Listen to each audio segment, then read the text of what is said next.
Top Shelf Fandom Videocast with your host, Justin Thomas. What we're gonna do now is go back.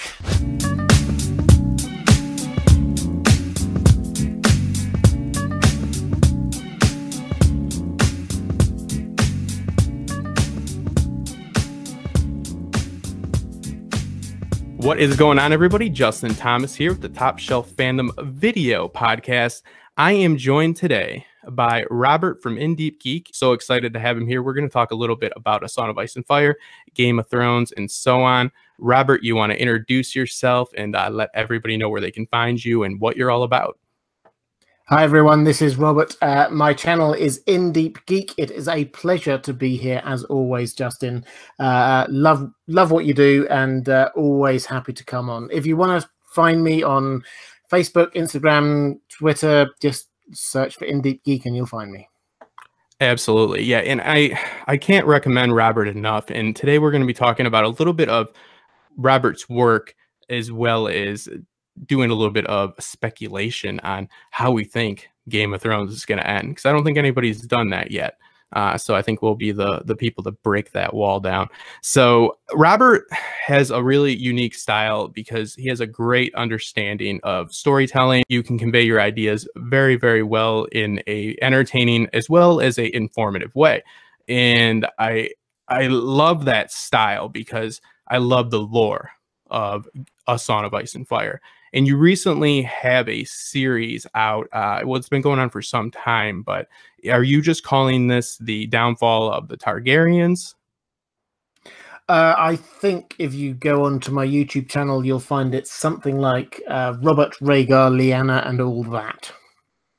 Wow, that doesn't sound like a title you would pick, but no, nonetheless, it is fantastic. Sorry, I should probably explain.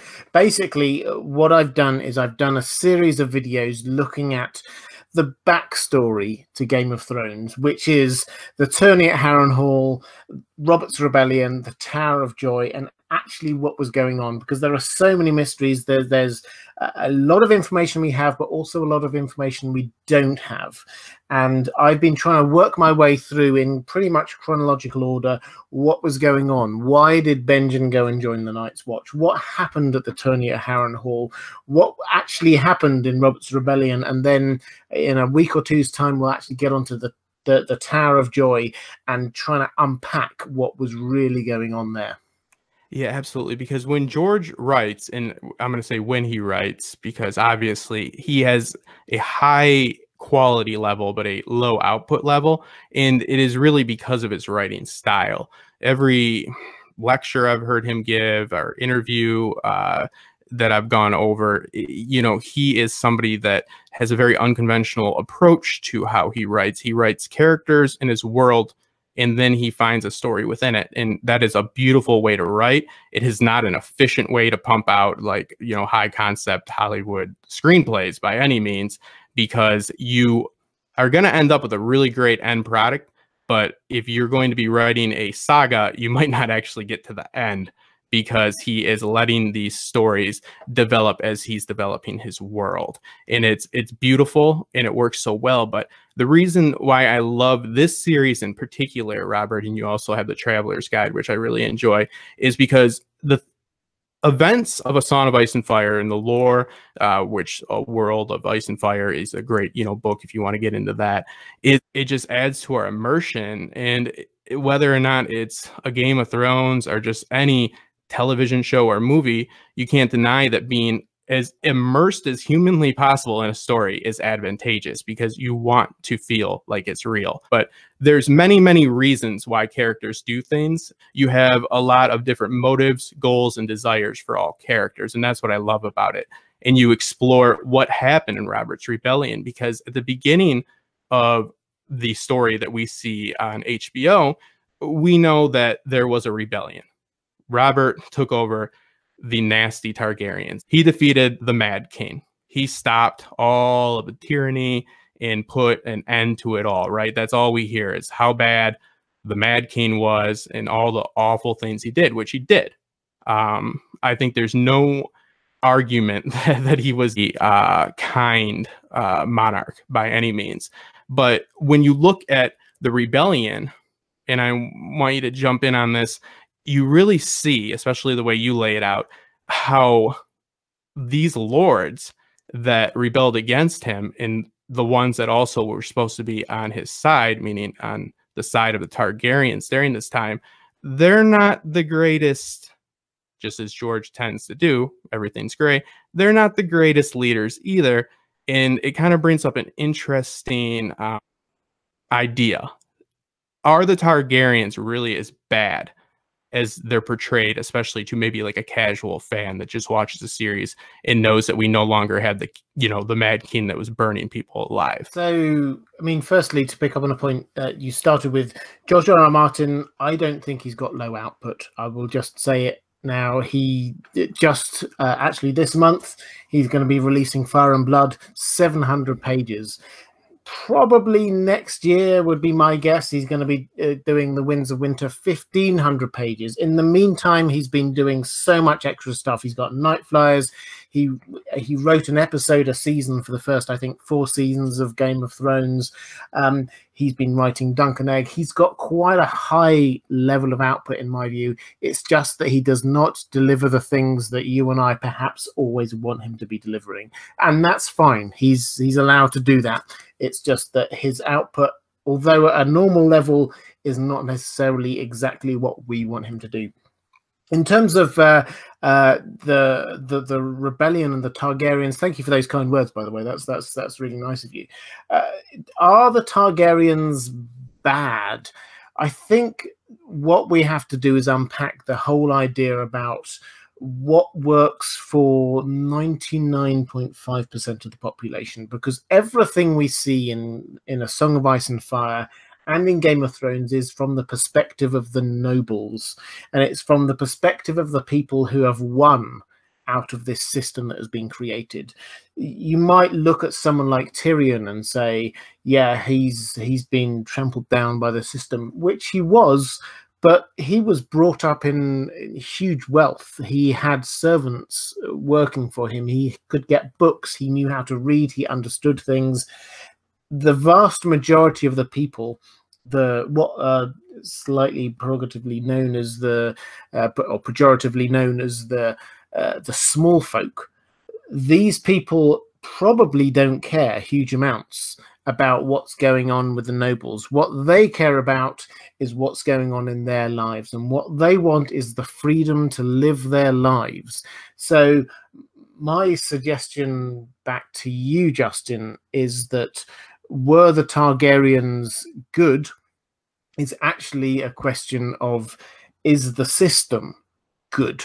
And to that, I would personally answer no. Yeah, absolutely. I want to state that I am not a feudalist by any means, or a monarchist. Yeah, let's just assume that the feudalistic system is going to stay in place, because that's what happened for the last 300 years under the Targaryens. They weren't converting over to a constitutional monarchy during that time. Hopefully towards the end of the show, maybe we can talk about that. That will a semblance of that may appear. But I do agree with what you're saying about it's about the common people. They just want to go live. They don't want to starve, and they don't want their liege lords to be going and yanking them from their homestead every other month to go fight in some rebellion because, some Stark, yes, I said it, or some Lannister lost stronghold or some little partial of land that they have never seen and will never see again and might not make it back after fighting for it. So even when we see the Starks and we have so much sympathy and empathy for them, there's still a whole just band of commoners from the north that are dying for Robb Stark's rebellion, that are dying for the execution of Ned Stark, when whether or not good old Ned was as great as we all think, they still don't want to get yanked again from their home and have to go fight for it. So yeah, I totally agree. And obviously we would probably all agree that the feudal system is not advantageous for any society, but it's interesting because what they've been ruling before Robert's rebellion, we had 300 years of the dynasty of the Targaryens, as you've laid out in your series. And I'm going to be linking these below because I highly recommend anybody, even if you think you know everything about the rebellion. I thought I did. Robert points out some really interesting aspects of it that help you enjoy this story even more. But we have 8,000, I think, recorded years of events on the Westeros continent, correct? Roughly, the once you get past 8,000, it starts to go into the mists of time. Perhaps it's up to 12,000. It actually doesn't matter. It's a long time. Yeah, and that goes back to his output. You're right. He does write a lot. He just doesn't usually finish. He's like Da Vinci, you know. He doesn't ever finish the work. We'll disagree about that off air. But anyways, so you got about 8,000 years of history, and then you've got the Targaryens who escape, you know, certain demise by whatever you want to call it, whether you think it's luck, whether you think it's due to some prophecy or any vision. They got out of Valyria and they went over to Dragonstone, and they came in as outsiders. They are not first men. They now have some first men blood in them. They actually have Blackwood and Dane blood, if I'm correct. Is that correct? Yeah, that's right. Yeah, so I know it's not a high percentage, but they have assimilated to a point to Westeros. But the way I look at the Targaryen rule is they have came over, and you had all of these separate kingdoms that had kings in their own right, and they came in as an outsider, and they kind of work as like a buffer between the lords. But we see an issue on both sides because we see the Targaryens, every time one is born, they flip a coin and it decides if they're mad or not. What I'm going to go ahead and argue to play advocate is maybe they're not as paranoid or paranoid for no reason as we would think. Yes, Aerys definitely had his issues, and it's not justified for him to be melting people. But let's look at what happens in the rebellion. We see these lords, even his own lords, just turn against him. Kingdoms like Dorne, and you have a lot of large armies that don't just simply destroy Robert when they definitely could have if they would have acted swiftly. So we think, oh, they're so paranoid, everybody's out to get them. But at the same time, don't you think that these lords are willing to really see anything happen? And this kind of goes for all of them, in my opinion, as long as they might be able to pick up the pieces after the dust settles and have a little bit more power than they had before. Yeah, so in my view, if you look at the Targaryen reign, broad strokes here, 300 years. The first 200 years, the Targaryens had dragons.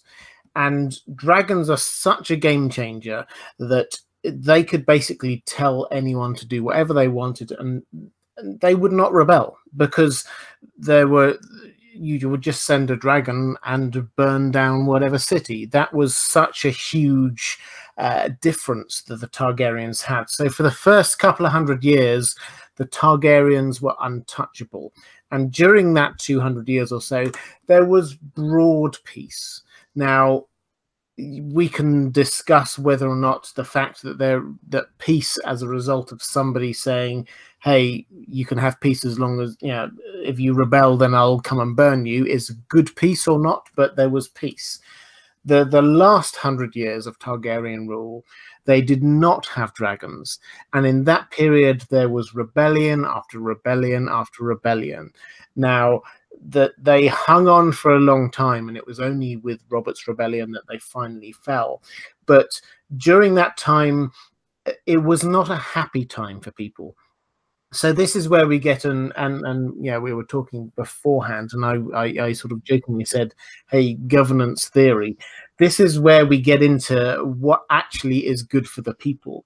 Is what is good for the people the first 200 years where people didn't die so much because there weren't so many wars, but it was because there was this threat of mass destruction hanging over them?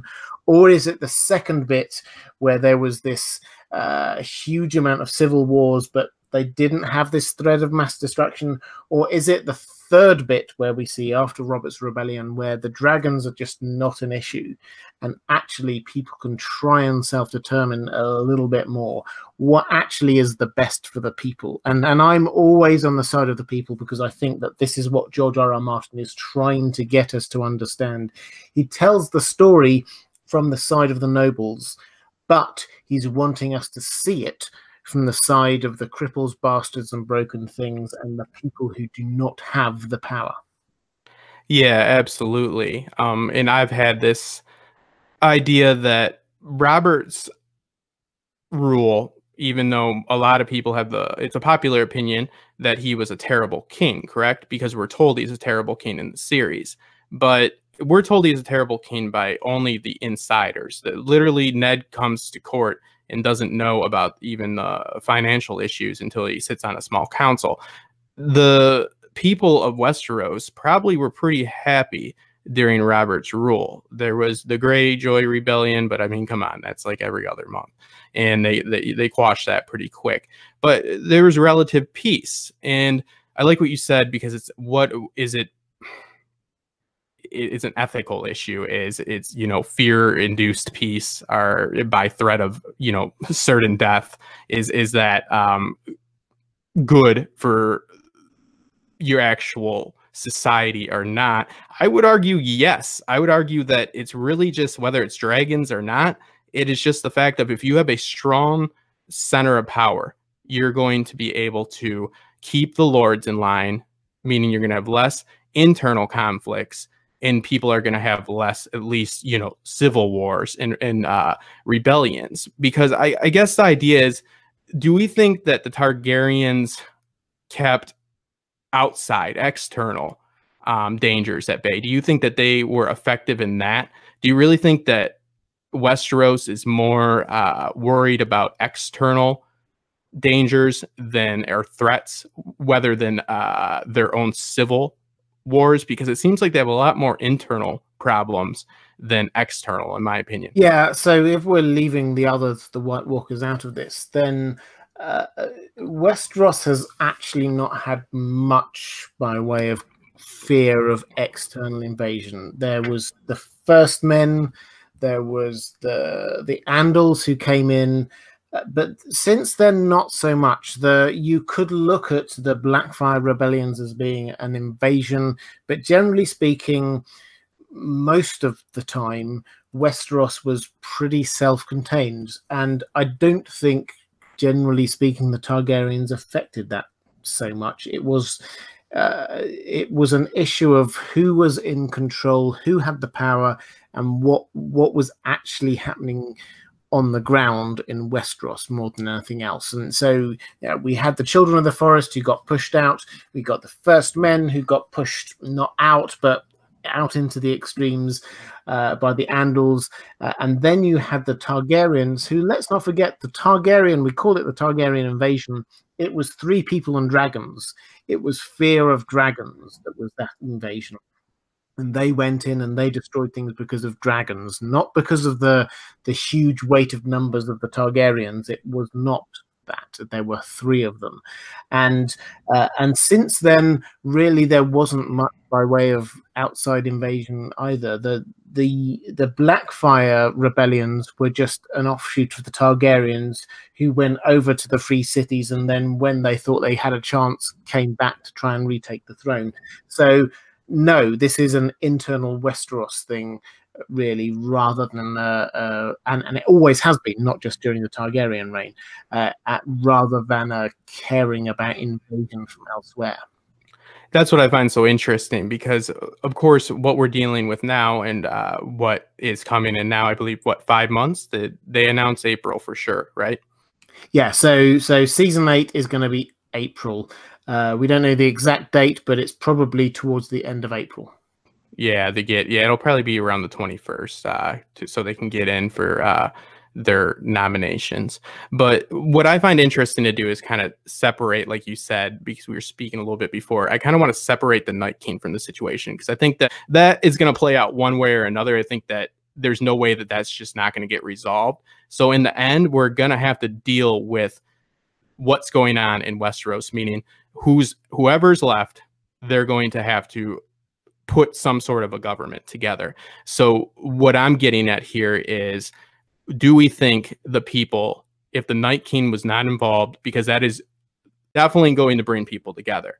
However that conflict plays out is going to definitely influence the people's opinions on who they want to rule or how they want to rule. So if we take the Night King out of the picture, let's say that he figures out that his compass was off and he was supposed to be going north instead of south this whole time. He's, oh, my bad, guys.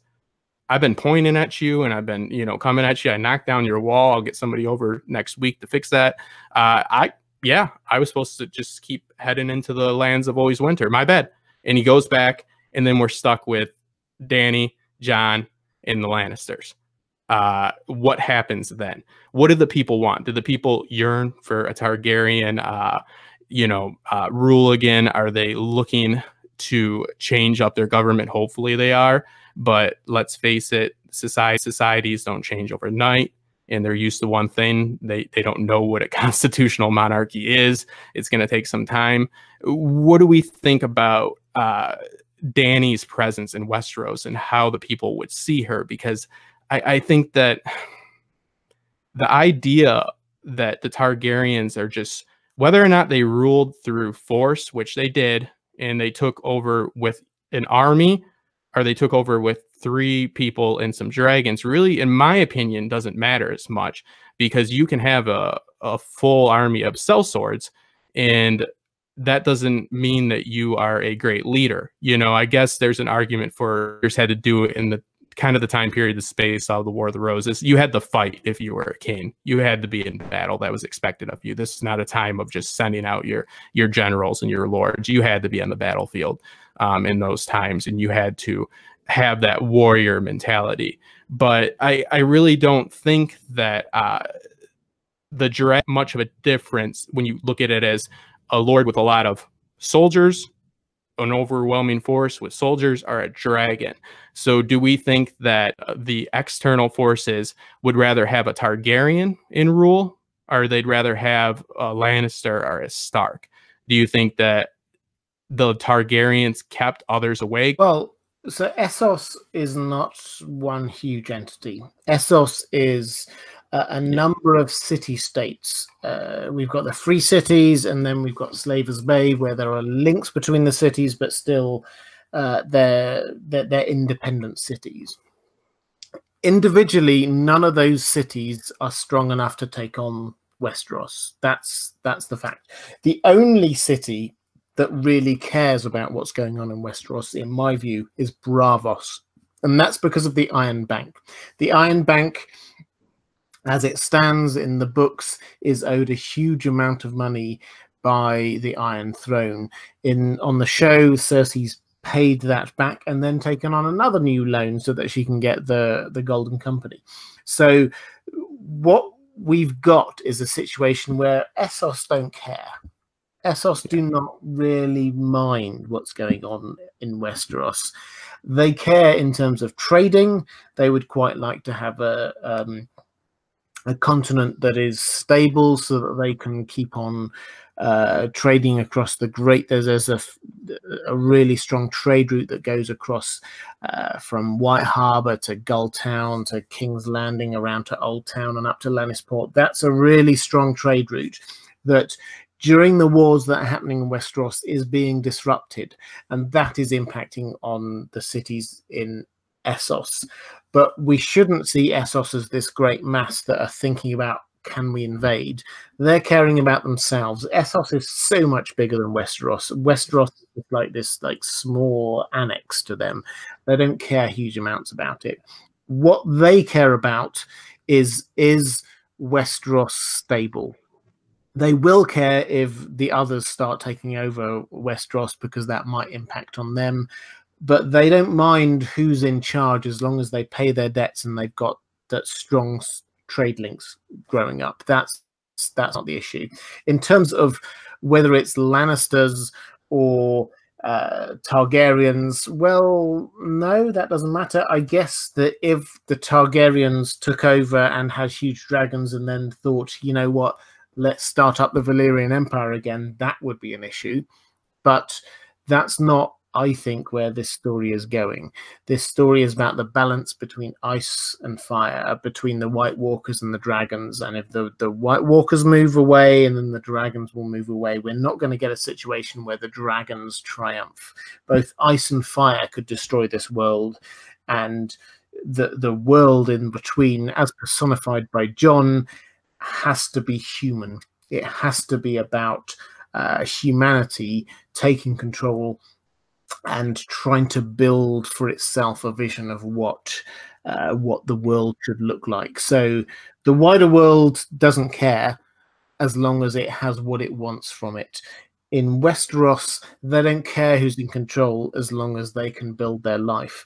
This really is the battles between the 0.2% of population who wants to be in control, and everyone else only cares in as much as it impacts on them. One king is as good as another king if they pay their debts. Yeah, they want a stable society over there so they can maintain trade. The Iron Bank wants to make sure they get their money and so forth. But when you're looking at what's good for the people of Westeros, I can't imagine that they're not playing into a little bit of, what is the best society to protect us from, the rest of the world, to a point, because you still do have invasions, whether it comes from city state that's coming after them or whatever, whether Cohort decides to come on over and try to take a piece of Westeros. I mean, yeah, I think all the city states and all the different areas in Essos are going to be happy as long as they don't have the people from Westeros come over there and start trying to spread democracy or something, playing America or whatever, like Dany was messing around with their government over there, and they're going to be more than happy in the books when she gets out of there so they can go back to doing what they're doing. But I guess what I'm trying to figure out is, when we look at the end of the series, we obviously are going to hopefully receive some type of message about people realizing they need to change, people realizing that they need to work together, obviously, and people realizing that they need to stop sacrificing the lives of those people they're supposed to be protecting. And I think that the Night King is kind of a metaphor for that. He's really just bringing back their garbage to the continent. He's like, hey, this is all the dead. You guys keep killing each other. This is literally your making, and so forth. So what are the people going to really want? How are we going to get a resolution to this story that isn't overwhelmingly cheesy or doesn't go along with all of the subversion of all the basic fantasy tropes? Like, Jon isn't going to be announced as the true, Azor Ahai. He isn't going to have the Excalibur moment where he, becomes the true chosen one or anything like that. We have to figure that with our bittersweet ending, we are going to get some sort of societal change. And I'm trying to figure out, looking at both what you beautifully fleshed out with your Rebellion series and what we've seen in our actual current story, meaning the reign after the Targaryens, what the people would be yearning for, what the people would be accepting of. And I guess that's what I'm trying to pick your brain about. I want to know what you think is going to actually be realistic, not only for the outcome of this story, and let's keep it to the television series, because they're gonna seal it all up in 6 episodes, and what you think realistically would be good for the people as a whole. What do you expect to happen, and what do you want to happen at the end of this series as far as the societal changes? Well, what I want to happen is for a recognition that all of the struggle for the Iron Throne is actually pointless, because the real battle is elsewhere. I think that is one of the, leaving aside all of the other kind of themes that come through in Game of Thrones, that is, I think, probably the strongest one, is the fact that all of these families struggling to sit on the throne when actually there's a huge threat coming that they're just completely ignoring.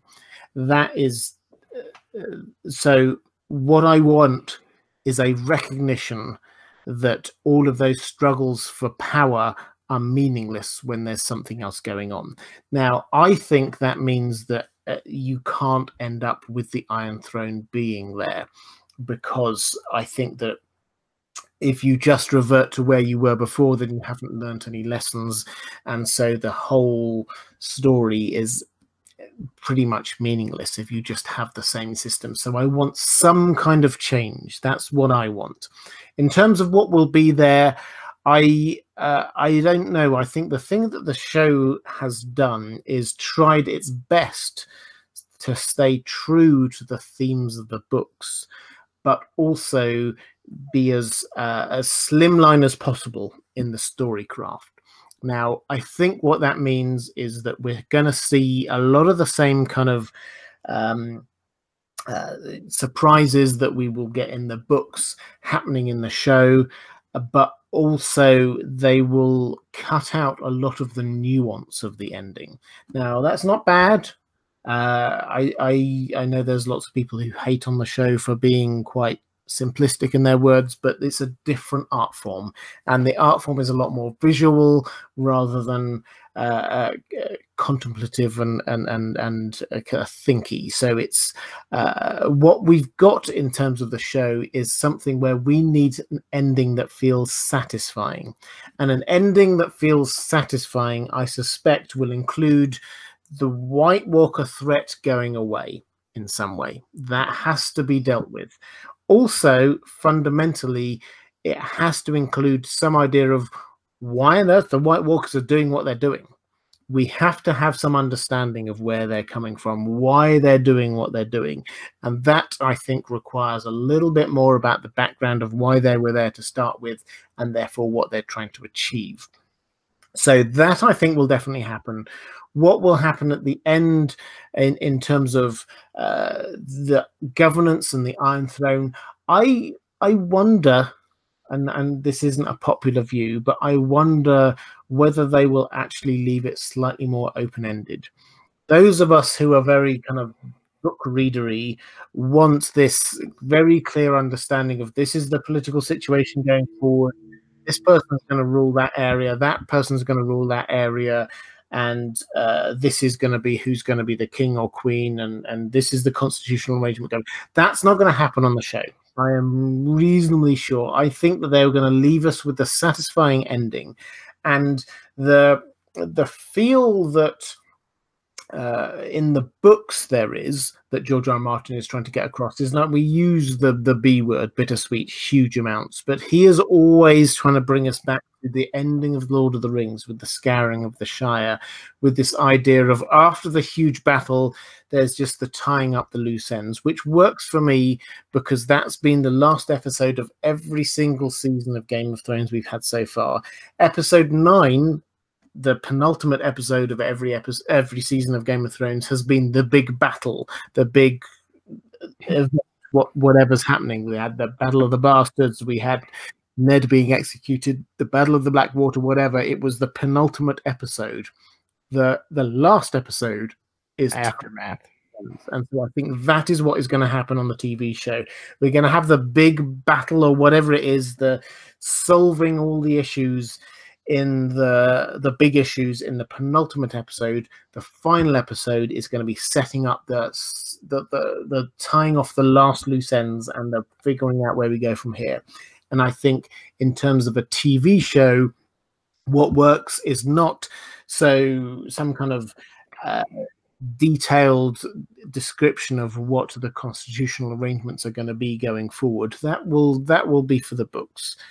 For the TV show, we're going to be left with who are the survivors and do we trust them to take things forward? And the survivors will be the cripples, bastards, and broken things. It will be the people like Sam and Gilly. It will be the people like Tyrion. I don't know whether all of these people are going to survive, but it's the people. No, you're saying on the record, right now. Everybody see Sam and Gilly, Tyrion's. Keep going. Well, so we've got Sandor, we've got Theon, we've got the people who have been affected by this so much, who are broken by events. They will be the people who take it forward, and it will be for them to decide what the shape of Westeros will be going forward, and they are and I do not think that we need to actually see them sit down in council and decide the details. I think it will be enough for the TV show to show us who is left, and we as watchers will understand that actually we trust those people, because the people that are left will be the people that we actually fundamentally like and fundamentally trust. Sam may not have been the most sort of energetic of characters, but we actually kind of trust him to be right on most things. Davos, we trust him to be wise. We get Sandor. We actually, yes, he's kind of gruff and he'll go and kill lots of people, but we kind of trust his wisdom. So I think for the TV show, it's more about being shown who are the characters who survive, and us as viewers being satisfied that those are the characters who will be in the right position to build the world going forwards, rather than a detailed exposition of exactly what kind of constitutional arrangements they set up. Yeah, I absolutely agree. I love everything you said about that. And think about who you just mentioned, Sam, Davos, the Hound, I believe you just said as well. These are people that have never yearned for power. These are people that are not trying to get themselves into some, high position too. But I think that you're absolutely correct. And I have given Dan and Dave a lot of crap for some of the stuff they've done, especially like the wall falling down in a post-credit scene. But we really have to realize, as far as, like you said, it's a totally different medium. When you adapt this story to a screenplay, it is hell. This is the Unadaptable. George wrote this out of spite for Hollywood. I've been breaking down in a larger project I've been doing for the last 2 months, all the individual acts within episodes and breaking down how much story we have actually received compared to screen time. And yes, it starts to fall apart towards season 5, but it starts to fall apart around there because think about what happened with the books. We split into 2 books with Feast and Dance. So when you do that, George couldn't fit all of his POV characters into his novel. In a book, you can pretty much lackadaisically, or whatever, for lack of a better word, willy-nilly go from character to character. In a television show, when you are transitioning over to your other scene, you need to have, usually these scenes should be threaded together. Like you don't want to jump from like Tyrion to Arya if there's like no connection here. You can't do it as easily as you can in a book. You can pretty much mix around the POVs a lot more liberally in a novel than you can in a television show. When you're adapting something for screen, like you said, it's not as thinky, meaning you cannot have the internal dialogue. You must convey these people's emotions through actions. In a book, you literally are hearing what they're thinking in their head. Unless you want Morgan Freeman to narrate Game of Thrones, you're not going to get that. He's not going to go, and that's when Jaime Lannister realized that he needed to start acting like a good person. You need to actually have actions that convey this, not an internal dialogue. So yes, it's so hard, and it is something they've done fairly well for the most part. You deal with issues, and I'll jump back to the point in a minute, but when he did split the books, you get the Dorne issue because you have people's actual arcs that aren't in line. Jaime and Cersei were not in line, so they had to do something with Jaime. They figured, we're not going to send him to the Riverlands because we can pretty much knock out the sentiment of that with the siege of River Run. So we'll send him to Dorne, but the problem is, if you step in the Dorne, you kind of got to step with 2 feet. So they had to have him doing something that season because Cersei had to go through her trial and all that, and he couldn't go and have what we've now only just seen, his departure from Cersei until now, because their arcs were not lined up. And people can complain about this, but they need to remember that George had to separate his book into 2 separate huge novels.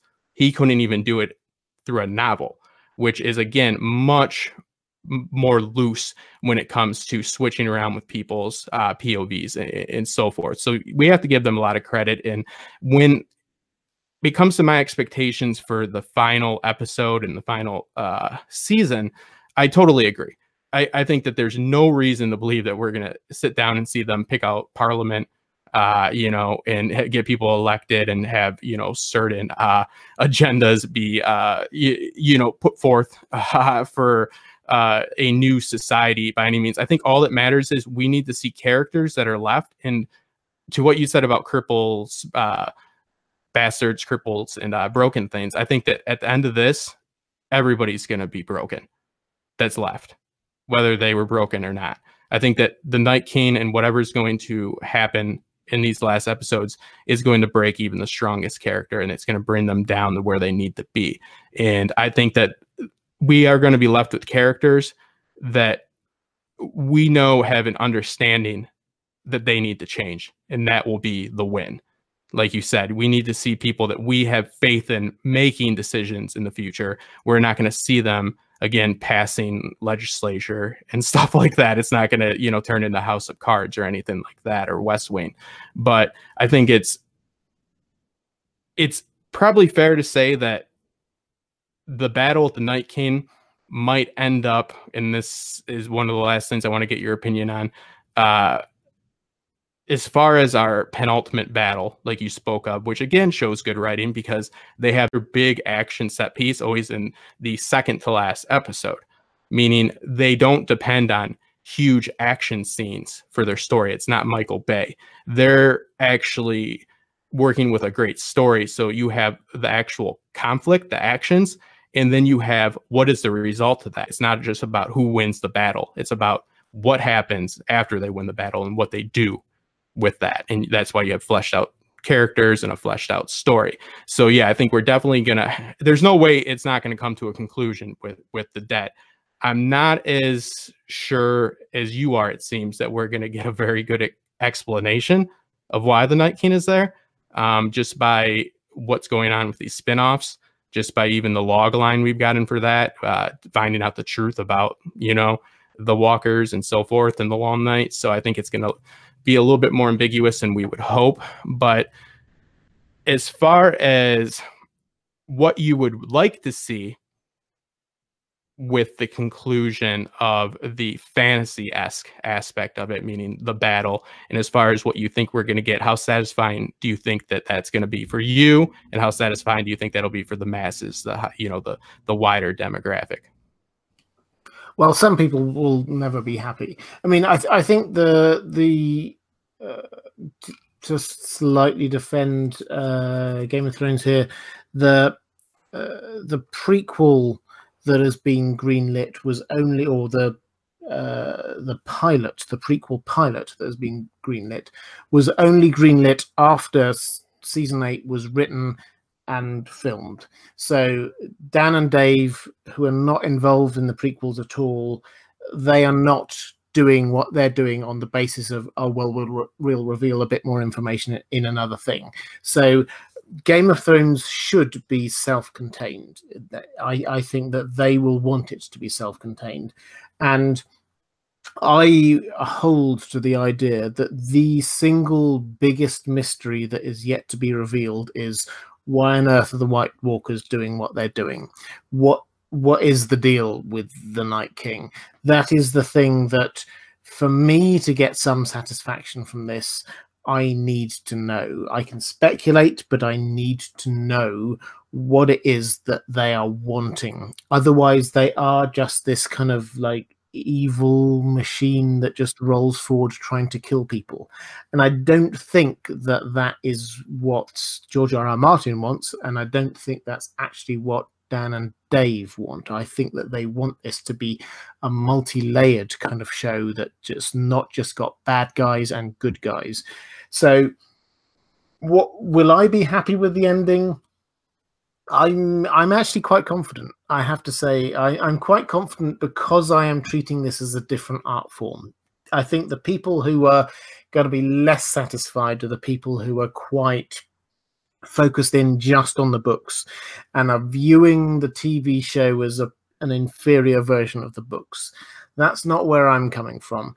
Yes, it is a cut down version of the books, but it's a different art form, and it's an art form that, and I could probably talk about this for a long time, but it has its upsides and its downsides. Its upsides is that it's very visual, and it's very visceral in a way that the books often can't be. So you get an episode like the Battle of the Bastards was astonishingly good TV, and that was it was good in a way that could not be conveyed in the books.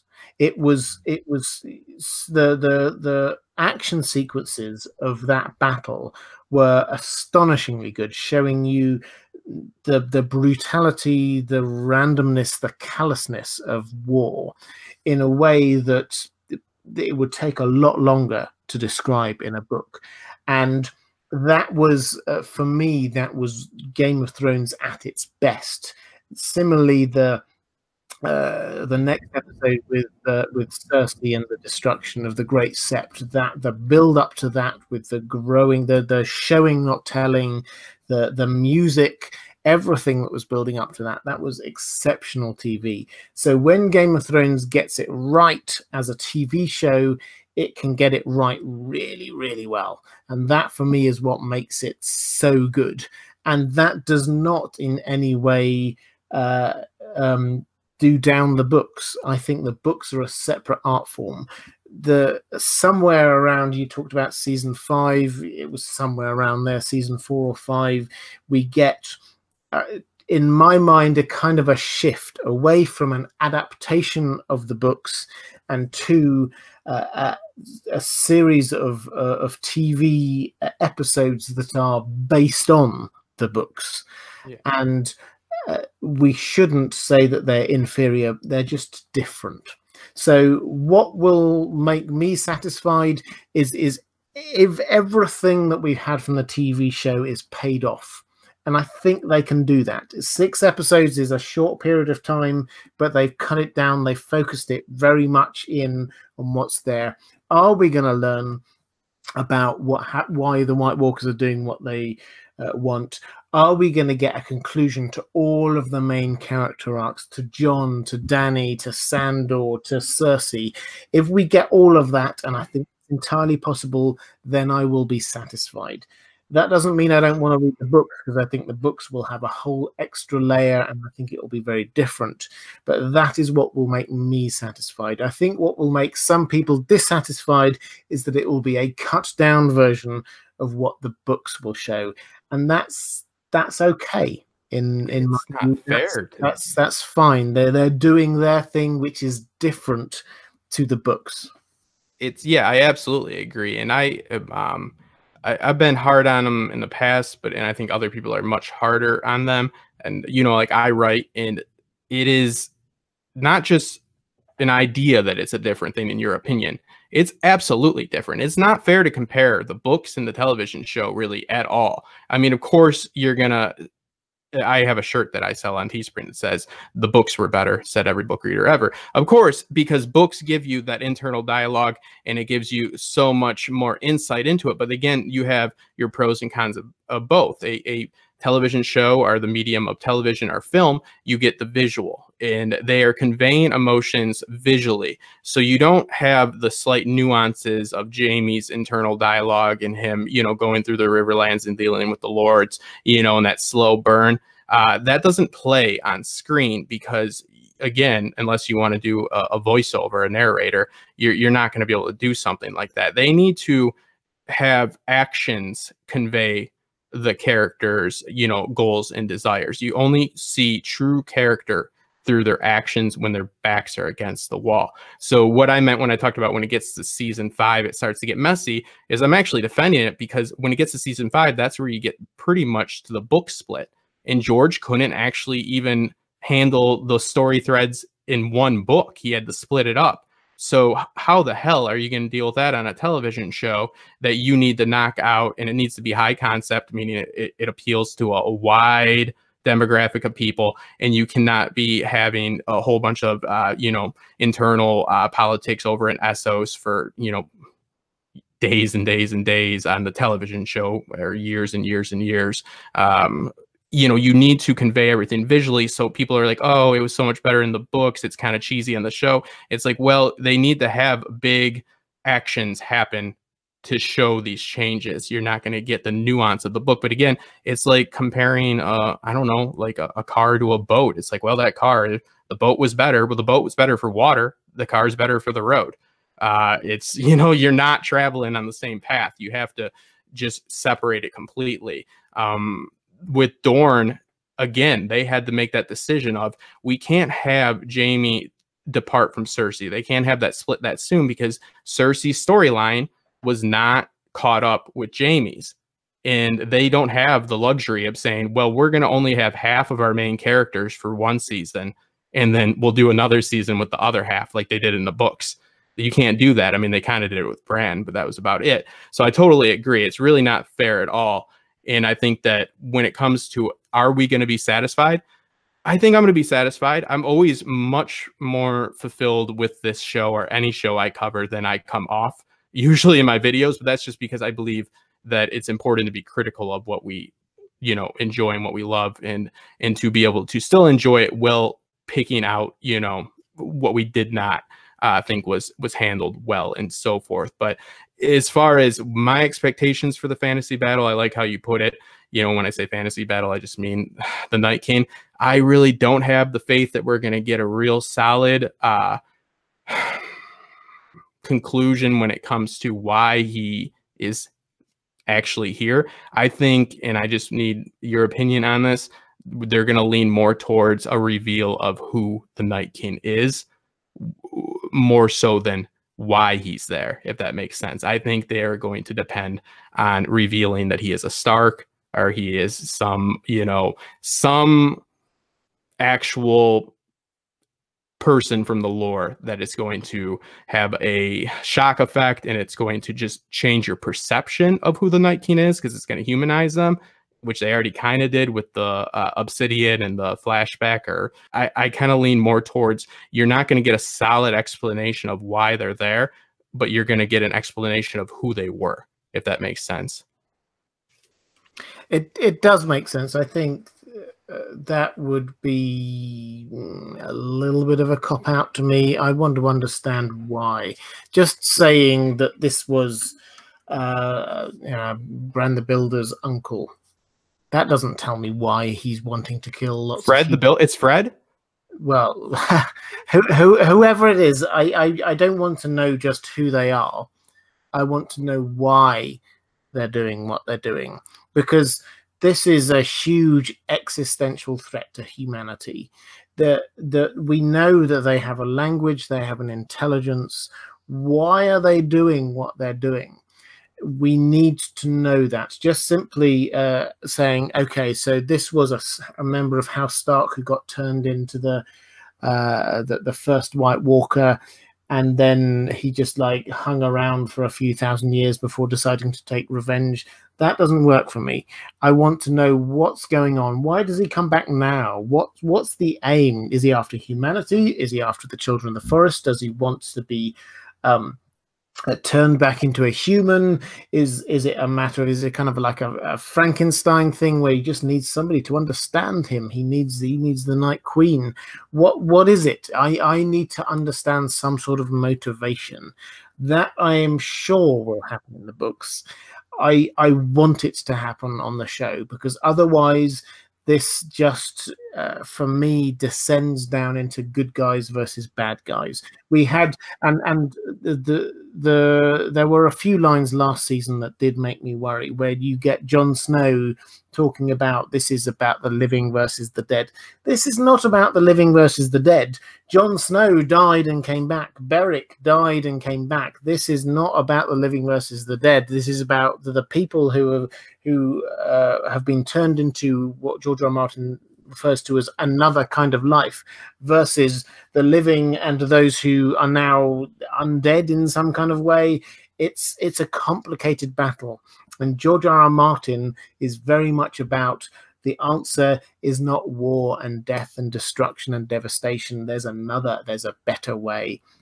And I hope that makes it across to the show. I don't I don't think the show will want to go down there, and so they all came together and had a big peace treaty and everyone was okay. I don't think that that's where the show's going to go, but I want something more than there's a big battle and the bad guy loses.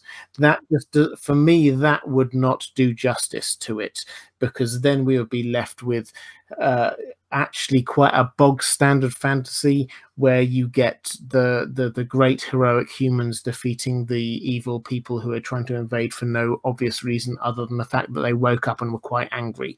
That doesn't work out for me. I need to know why. I don't need to accept the White Walkers' reasons for invading, but I need to understand them, and we therefore need something that gives us that information. Simply saying this person was a Stark doesn't, for me, give them a motivation for killing lots and lots and lots of human beings. And to be clear, I don't like that either. I just am afraid that's what we're going to get, because when you talk about it's not about the living and the dead, I think Beric said it is about the living and the dead, though. And how many times has Beric been resurrected? 3 or 4? Beric, how many times? 6 times. 6 times. So if we're just going by that math really quick, who shouldn't he be like the top runner for Azor Ahai? I'm just saying, you know, like if I was him and Jon's like, yeah, I got resurrected, I'm like, oh, that's cool. I remember my first time. I've been resurrected like 6 times, you know. But again, I think that's just that is just a narrative on the whole, just pretty much I don't know how to really explain it, just how there is no rhyme and reason for some things in life, and all these prophecies. It is what it is. Like they say, he dies and there was nothing, why am I back? It's kind of like, well, it just is what it is. He is subverting the chosen one trope, so he makes sure that's why Beric's still in our story, because they'd be like, this guy's obviously not the chosen one. He's actually been resurrected 6 times. I think that they just want to drive away from the stereotypical trope of the chosen one.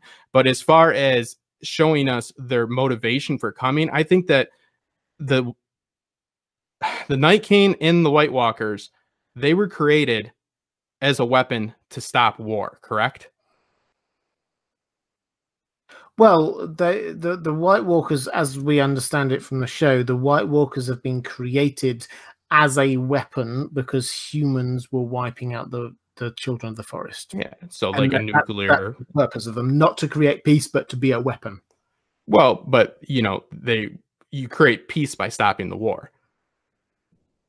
They want, yeah, the children of the forest they didn't want to fight anymore. They wanted to win the war, is what I'm saying. So you create the White Walkers, and that is the mistake. And it's a narrative on a few different things, but in this case, you know, like nuclear warfare and so forth, in my opinion. So I think that the reason I worry that we might just get a reveal in some stupid, just really insufficient connection to a Stark or something, so people can be like, oh my god, I know who the Starks are, and that guy's a Stark, now I have empathy for him, is because the whole reason we've seen them actually be created is they are the victim in that story.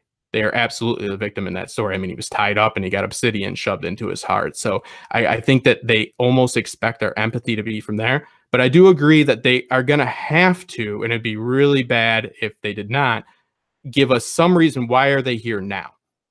What is the reasoning now? What has changed now that they need to be here? And I am worried that that could just be summed up to them saying that the violence and the infighting, you know, they see the people making the same mistakes, or the dragons came back, or magic. I don't know if we're going to get that complicated of an actual or fleshed out of an answer, because again, to the wider audience, I don't really know.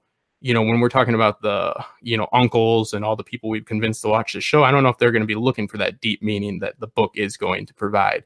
I am a little bit worried with that. If I had to bet on it, I would bet that we're just going to get some sort of a familiar connection, some sort of, you know, it was a Stark, so now they have some empathy for him, and they're kind of already banking on the empathy that they think they achieved through the depiction of their creation. But yeah, I mean, it's it's always tough with these shows, especially when you love them so much, for them to have a ending that satisfies you. And I think that George and Dan and Dave face the same problem. You either face having a really ambiguous, open-ended ending that maybe not as satisfying, or you have your typical fantasy ending. And it's kind of, what road do you go down?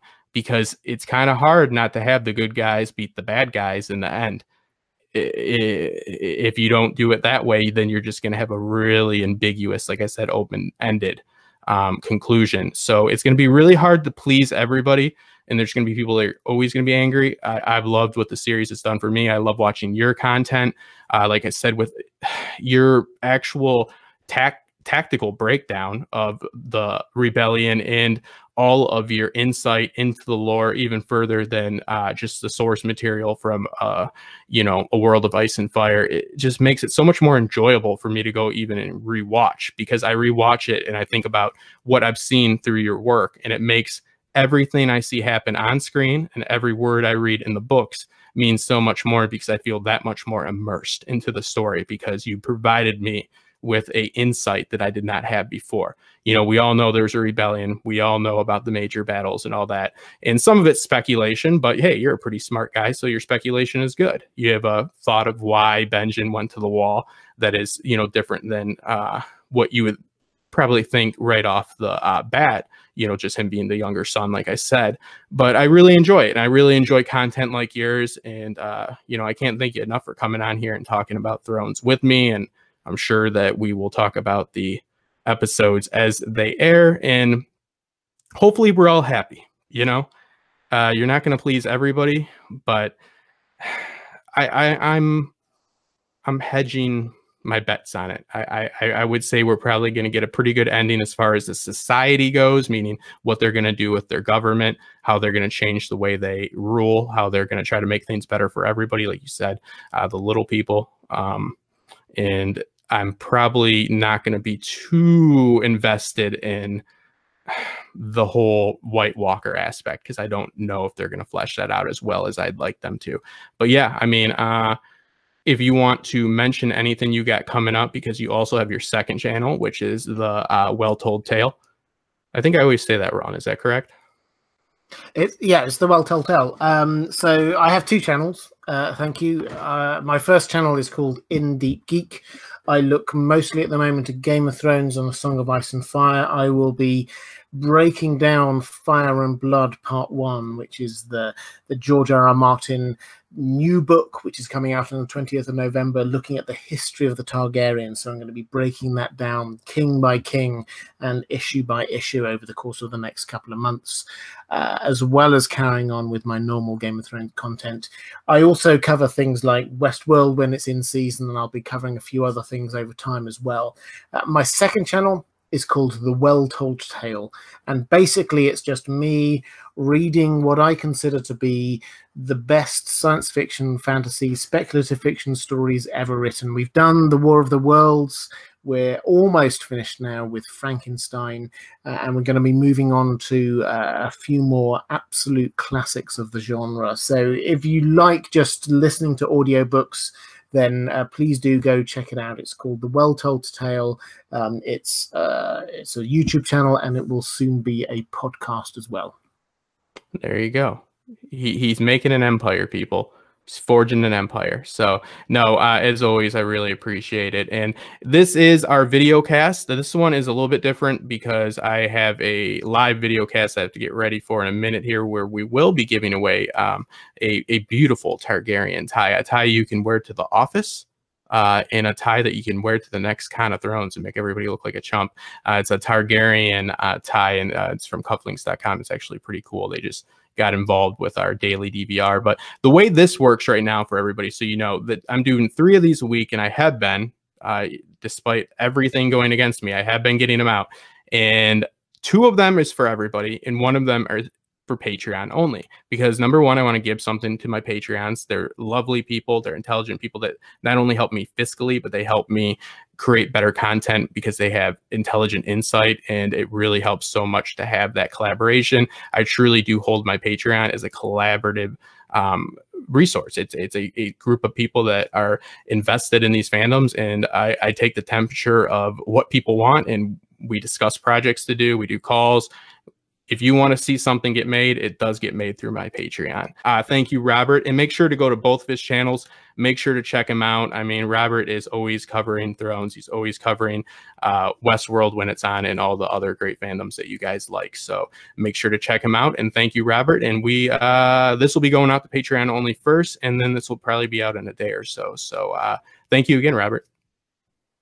An absolute pleasure. I always love coming on your channel, Justin. And guys, please do go check out Justin's Patreon. It really is the way that we as creators can best unleash our creative potential, because it provides us with that kind of steady income. So yeah, please do go and check out his Patreon. Yeah. Top Shelf Fandom Videocast with your host, Justin Thomas. What we gonna do now is go back.